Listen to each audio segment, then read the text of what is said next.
Friends, एआरजे गुरु channel में आपका स्वागत है। साथियों, आज की इस वीडियो में आपको बताने वाला हूं कि आपका 16 नंबर जो फॉर्म है वो क्या है और कैसे आप इसको समझें। और अगर आप 16 नंबर फॉर्म जब आप समझ जाते हैं अच्छी तरीके से, तो आप अपने आईटीआर को बड़ी आसानी से आप अपने आप फिल कर सकते हैं सिर्फ अपने मोबाइल से। तो अगले वीडियो के अंदर मैं आपको ये बताऊंगा कि आप अपने आईटीआर को किस तरीके से ऑनलाइन भरें।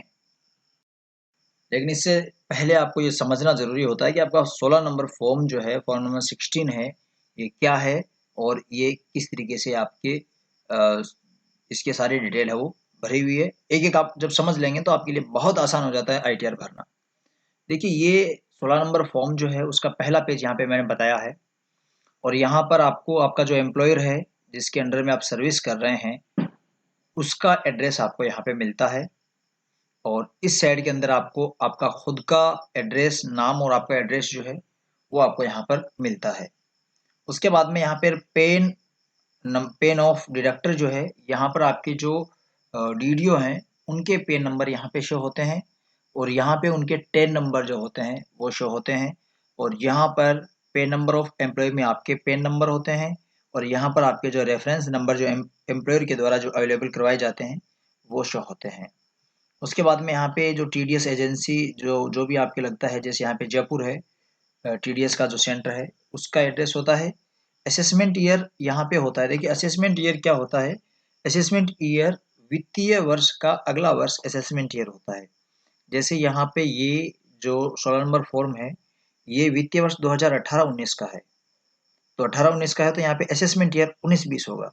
मतलब वित्तीय वर्ष से एक वर्ष आगे का असेसमेंट ईयर होता है। और यहाँ पे आप देख रहे हैं ये 1 अप्रैल 18 से 31 मार्च 19 तक, यानी 18-19 का ये पीरियड है। इसके दौरान का ये जो 16 नंबर फॉर्म है ये है। इसमें नीचे की तरफ आप देखेंगे तो आपके सामने इस तरह की कुछ डिटेल है, ये शो होती है। यहाँ पर आप देखेंगे जो क्वार्टर होते हैं, 4 क्वार्टर होते हैं, quarter first, second, third, fourth. इसके अकॉर्डिंग आपके जो टैक्स जमा किया गया है वह है और आपको कितना अमाउंट है ये क्रेडिट हुआ आपके अकाउंट में, ये डिटेल यहाँ पे होती है। जैसे फर्स्ट क्वार्टर के अंदर यहाँ पे ये अमाउंट क्रेडिट हुआ है और इसके ऊपर इतना टैक्स डीडीओ के द्वारा काटा गया है। ऊपर आप देख रहे हैं इसके अंदर लिखा हुआ भी है कि समरी ऑफ अमाउंट पेड या credited and tax deducted at source thrown in respect of employee। तो यहाँ पे इस साइड के अंदर आपको जो इस जिससे संबंधित टाइम पीरियड के अंदर आपके जो अमाउंट क्रेडिट हुआ है अकाउंट में वह है और यहाँ पे आपके जो टैक्स आपका डिडक्टेड हुआ है, जो आपका टैक्स काटा गया है उसकी डिटेल यहाँ पे शो होती है।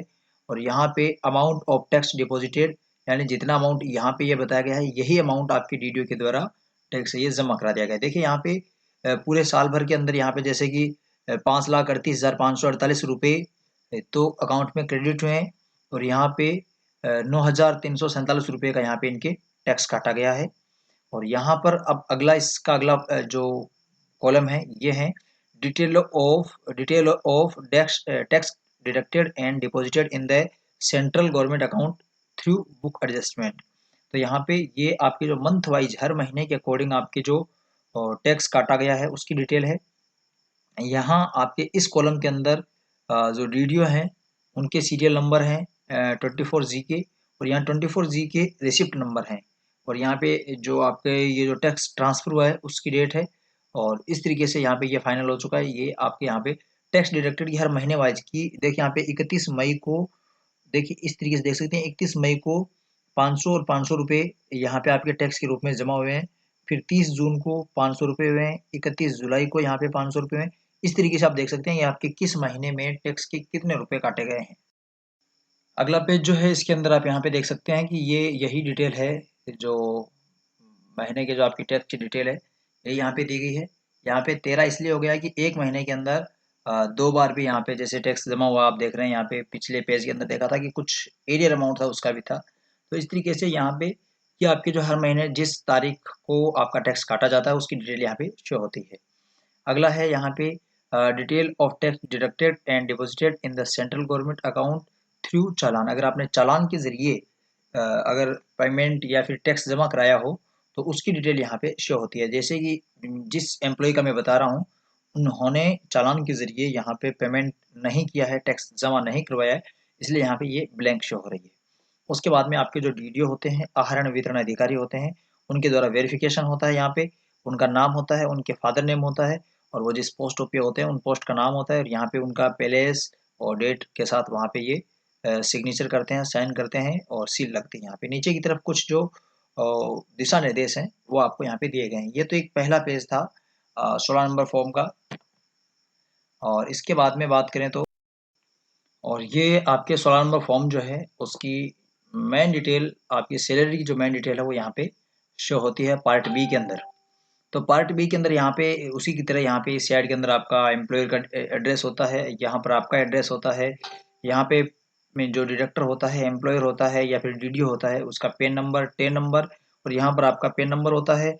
और इसी तरीके से ये बाकी डिटेल यहाँ पे शो होती है। असेसमेंट ईयर में आपको पहले बता चुका हूँ। यहाँ से आपकी डिटेल होती है सैलरी और इनकम टैक्स की डिटेल है, उसकी डिटेल यहाँ से शो होती है। इसको आप थोड़ा सा ध्यान से समझें। इसमें आप देखेंगे यहाँ पे तो ये ग्रॉस सैलरी, पहला कॉलम आता है ग्रॉस सैलरी का। और इसके अंदर जैसे कि आपके इसमें बताई हुई है कि salary as provision content in section 17(1), तो यहाँ पे आपके ग्रोस सैलरी जो है, सकल वेतन जो है, वो आपको यहाँ पे शो होता है। यहाँ पे 5,69,454 रुपये यहाँ पे बताया गया है। उसके बाद में ये जैसे कि अगर आपके अदर कोई हो value of perquisite under section 17(2), या फिर profits in lieu of salary under section 17(3), अगर आपके इस तरह की कोई अगर सैलरी और हो तो वो जोड़ी जाती है। लेकिन मोस्टली एम्प्लॉय जो होते हैं, कर्मचारी होते हैं, उनके सिर्फ यही 17(1) की होती है, और यही आपके टोटल में यहाँ पे शो होती है। उसके बाद में अगर और कोई सैलरी अगर आपने आपके अकाउंट में आई हो तो वो यहाँ पे शो होती है, लेकिन एम्प्लॉय के मामले में मोस्टली ये नहीं होती है। उसके बाद में आता है अलाउंस। आपको अगर कुछ मिला हो तो उस अलाउंस के बारे में, जैसे ट्रेवल कंसेशन और असिस्टेंट अंडर सेक्शन 10(5), तो इसके अंदर अगर आपके हो तो आपको ये यहाँ पे शो होता है, लेकिन मोस्टली ये भी एम्प्लॉय के मामले में ये ज़ीरो ही रहते हैं। उसके बाद में हम बात करें तो यहाँ पे ये बात करें तो यहाँ पे आप देख सकते हैं कि टोटल अमाउंट सैलरी जो है, ये जो शुरुआत वाली थी 5,69,454, यही है। अगर आपके इनमें से होती है तो यहाँ पे शो होती है, अगर इनमें से नहीं होती है तो आपके यहाँ पे ये टोटल जीरो जीरो ही होते हैं। और ये आता है 40,000 रुपये स्टैंडर्ड डिडक्शन। ये स्टैंडर्ड डिडक्शन मतलब ये आपको 40,000 रुपये की छूट मिलती है, जो आपके कुल वेतन जो है, ग्रोस सैलरी, उसमें से 40,000 रुपये की आपको एक मुश्त यहाँ पे छूट मिलती है। तो इसमें से 40,000 रुपये माइनस हो जाते हैं, जो 5,69,454 है, इसमें से स्टैंडर्ड डिडक्शन के सेक्शन 16 के जो है, ये यहाँ पे ये कम होते हैं। तो ये जैसे 5,69,000 की जगह यहाँ पे 5,29,454 रुपये हो गए। ये 40,000 रुपये की स्टैंडर्ड डिडक्शन की जो छूट है, ये आपको यहाँ पे मिलती है। उसके बाद में यहाँ पे ये अगर आपका कोई income under head, other head source, TDS या फिर इस तरह का कुछ हो जो भी, तो यहाँ पे आ जाता है। यहाँ पे इसलिए मैंने बता रहा, यहाँ पे जीरो जीरो बताया हुआ है। और लास्ट के अंदर यहाँ पे आपकी जो ग्रोस टोटल इनकम है, ये यहाँ पे आ जाती है 40,000 स्टैंडर्ड डिडक्शन के बाद में। ये आई है 5,29,454। उसके बाद में ये आती है आपकी डिडक्शन, जिसमें आपके insurance premia, contribution to provident fund, और इसके अलावा एटीसी की जितने भी आपके जो डिडक्शन आपने करवाए हैं वो यहाँ पे आ जाते हैं। देखिए बताना चाहूँगा आपको, यहाँ पे आपने अगर एलआईसी करवाई हो तो उसके भी अमाउंट यहाँ पे आता है। अगर आपने कोई म्यूचुअल फंड करवाया हो वो भी यहाँ पे आता है।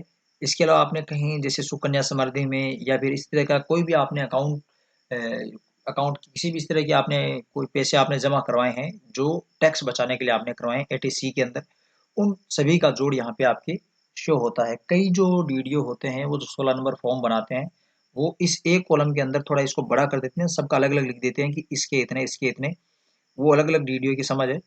तो यहाँ पे जैसे एक साथ बताया गया है कि 71,256 रुपये आपके एटीसी के अंदर आपने जमा करवाए, वो यहाँ पे होते हैं।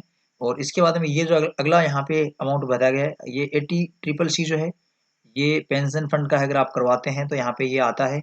लेकिन मैं एम्प्लॉय की बात कर रहा हूँ, कर्मचारी की बात कर रहा हूँ, तो कर्मचारी के 80CCD1 और 80CCD2 के अंदर यहाँ पे डिडक्शन होता है। 80CCD1 के अंदर तो एम्प्लॉयर का सॉरी एम्प्लॉय का खुद का जो पेमेंट जो डिडक्ट होता है एनपीएस के लिए, वो 80CCD1 में होता है। यहाँ पे जैसे इस कर्मचारी की 48,100 रुपये खुद के वेतन में से काटे गए हैं एनपीएस के लिए 48,100 रुपये। तो ये तो यहाँ पे हो गया 80 CCD 1 का।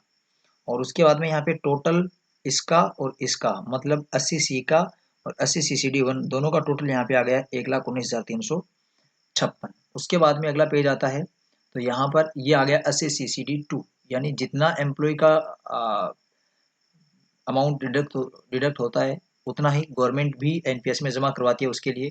तो वो आता है यहाँ पे 80 CCD 2 के अंदर। 48,100 रुपये उनके खुद के वेतन में से काटे गए थे, 48,100 रुपये गवर्नमेंट यहाँ पे दे रही है, तो वो भी यहाँ पे आ जाते हैं डिडक्शन के अंदर। और उसके बाद में यहाँ पे अगला यहाँ पे देखें तो ये इनका ये टोटल आ जाता है। अगर आपके इनमें से अगर किसी तरह का और भी आपने अगर जैसे आपने interest on loan taken of higher education, इस तरह का अगर आपका कुछ अगर डिडक्शन हो तो यहाँ पे शो होता है। यहाँ पे इनके कुछ नहीं, यहाँ पे 0 शो है। लास्ट में यहाँ पे इनका जो टोटल डिडक्शन है वो 1,67,456 रुपये यहाँ पे आया है। तो उसमें से वो जो सैलरी वहाँ पे बताई गई थी, ये यहाँ पे बता देता हूँ आपको मैं, ये जो सैलरी आई थी 5,29,454, इसमें से ये डिडक्शन है ये कम कर दिया जाएगा। और ये डिडक्शन कम करके यहाँ पे आपकी जो सैलरी है टोटल टैक्सेबल इनकम है ये 3,61,998 यहाँ पे आ गई है। उसके बाद में इसके ऊपर आपका टैक्स टोटल बनता है 5,600 रुपये। ये 5,600 रुपये टैक्स आया है। और उसके बाद में अगर आपको कोई रिबेट मिलती हो 87A के अंदर तो यहाँ पे शो होगी। आपका कोई सरचार्ज हो तो यहाँ पे शो होगा। यहाँ पे इनके मामले में नहीं है, 0 ही है। उसके बाद में आपके एजुकेशन शेष जो है, एजुकेशन शेष जो है वो यहाँ पे शो किया गया। यहाँ पे जैसे एजुकेशन शेष जो है और हेल्थ शेष जो है, और उसके बाद में टोटल आपका टैक्स जो बनता है 5,600 के ऊपर 224 रुपये एजुकेशन शेष हो गया, तो ये हो गए 5,824 रुपये। तो टोटल जो नेट टैक्स पेएबल है ये 5,824 रुपये है। ये जो पेज है इसके अंदर आपके अगर कोई अमाउंट जैसे यहाँ पे दिया गया है कि amount of any other exemption under section 10 to be filled in table below, तो यहाँ पे इनके है नहीं, तो यहाँ पे ये बिल्कुल खाली बताया गया है। आपके यहाँ पे अगर होगा तो यहाँ पे शो हो जाएगा। अगला है breakup for amount deducted under any other provisions chapter 6A to be filled in table below, तो यहाँ पे मेजिस कर्मचारी की बात कर रहा हूँ उनकी ये भी नहीं है, ये भी बिल्कुल ब्लैंक बताया गया है। 16 नंबर फॉर्म के अंदर सिर्फ ये जो बातें हैं यहाँ से सैलरी से लगाकर आपकी डिडक्शन को लेकर सिर्फ यही महत्वपूर्ण होता है। अगर आपको ये समझ में आती हैं, आपको पता है कि किस तरह से हुआ है, तो आप बड़ी आसानी से आईटीआर भर सकते हैं। अगले वीडियो के अंदर मैं आपको बताने वाला हूँ कि आप अपना आईटीआर कैसे भरें। आज की इस वीडियो में इतना ही। जय हिंद, जय भारत।